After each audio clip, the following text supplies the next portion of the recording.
Hi guys, I just got off a webinar and it was a really, really powerful webinar. I'm really impressed with the leadership at the College Board, and I was just kind of planning on like working out and doing jumping jacks and push-ups and stuff while I kind of listened to it. But when the vice president, his name was Trevor, he started talking. I kind of got caught into it, and he was really good, and I think you guys are in really good shape for taking this exam. So I felt compelled, instead of just working out and not paying attention, to actually listen and then to share a lot of the information that's coming out, even though they're going to publish it to students by tomorrow.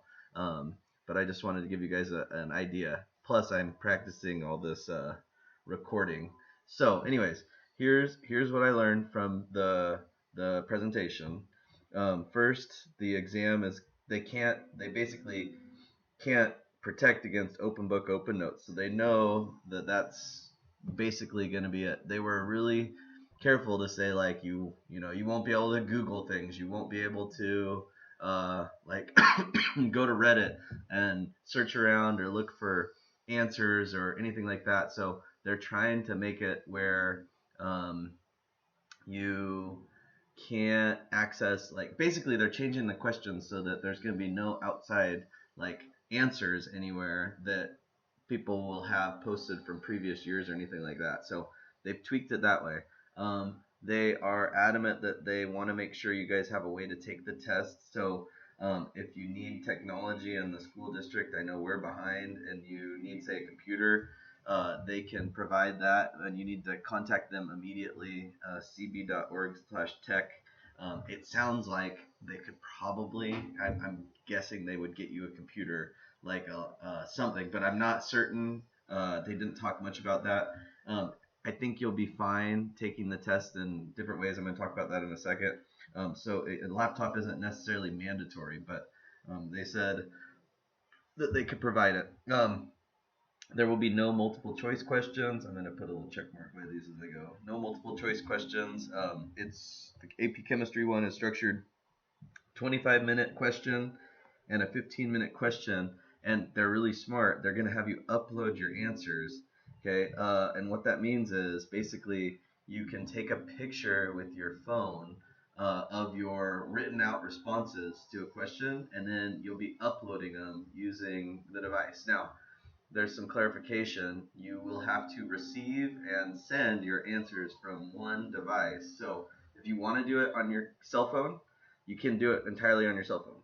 If you want to open the prompt on your computer, you can open it on your computer. You can write your answers on a sheet of paper. You can take a picture with your camera. However, then you're going to have to get your picture onto the computer. So using something like Google Photos or a Dropbox or some kind of Google Drive, but you got to get your photo off your phone or a USB cable, and then you're going to have to upload it with the computer. Now, you can avoid having to transfer it from your phone if you just take the test, receive the prompt on your cell phone, take the picture with your cell phone, and upload it from your cell phone.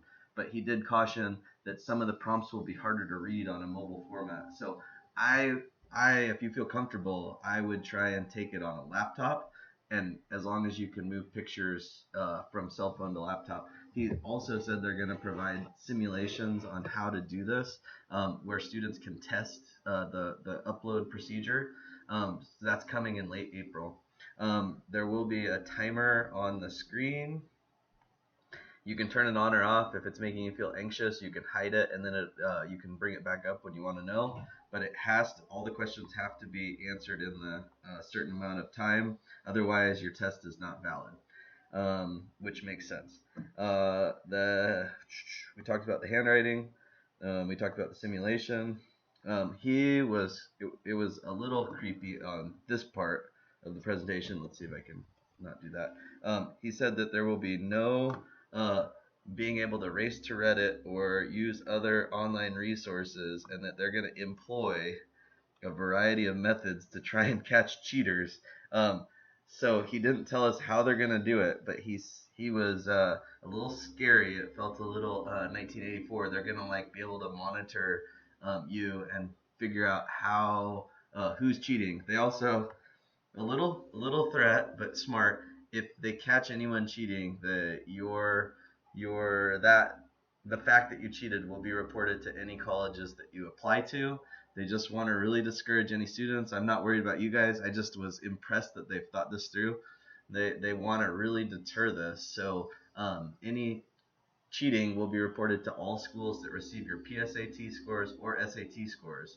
So it's kind of a big deal for college admission, and so they don't want anybody doing it. They also said that, let's see if I've got it, teachers, somewhere on here, teachers, I will be receiving a copy of your test responses on May 25th. So when you take the test, then a week later or a week and a half later, they're going to email me your test responses as a second round of anti-cheating. They just basically, I can confirm that it's your work because I've been around you the whole year. So they're going to have teachers accessing the results to double check that yes, it is truthfully your work. Very smart on their part. They said they gave a survey to students. I don't know if you guys took it. They said students prefer early test dates. They gave them the option of holding off till June, but most students wanted to take it in the first or second week of May. So here's the official test date.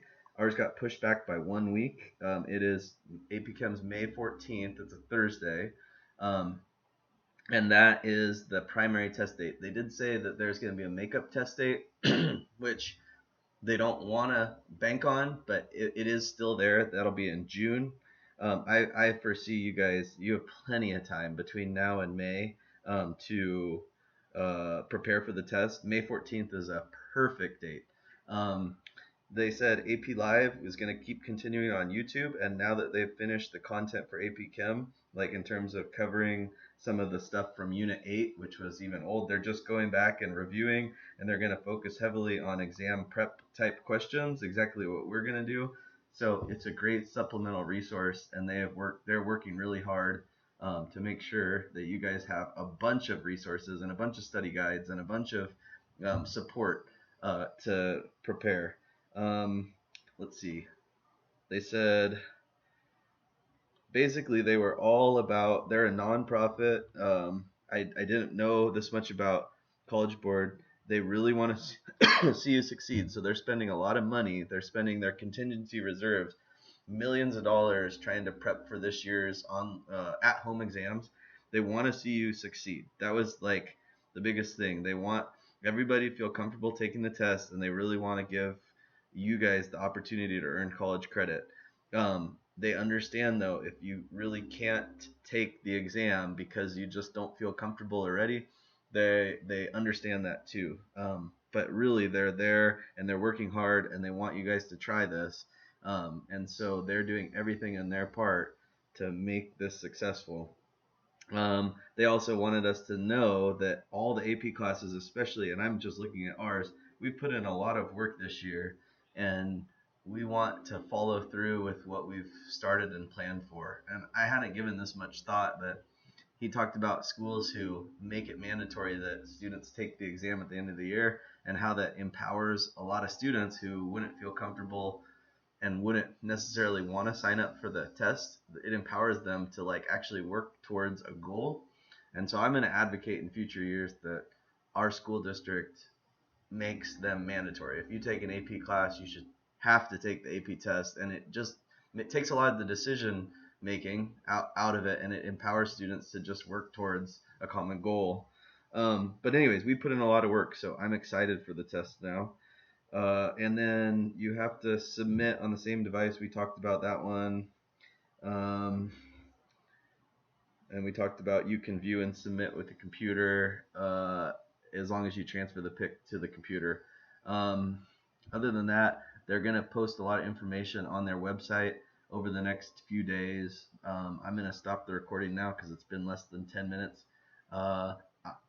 I've started piecing out, and I'm going to look at old test questions, and I put two questions, question 1 and question 2 from last year's free response section up.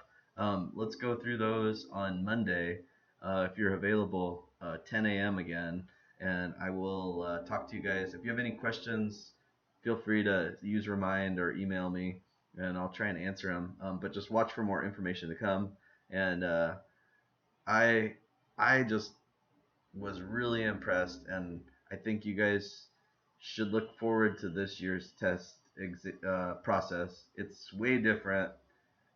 It's new, and there's a lot of people behind you that I didn't realize how big of a deal College Board is making of this. So um, feel good about it. Don't get worried about it. Just prep for it. And I know he actually started the presentation by saying like it sucks that sports seasons and graduation is changing and all these things that we couldn't do. And students and the College Board and teachers really want to give the AP exams just so that students have something to work towards and to feel positive about and to have the opportunity to like feel like they've accomplished something. And I didn't realize how big of a deal this was until this presentation. So feel really good about what you're doing, and I will talk to you guys later.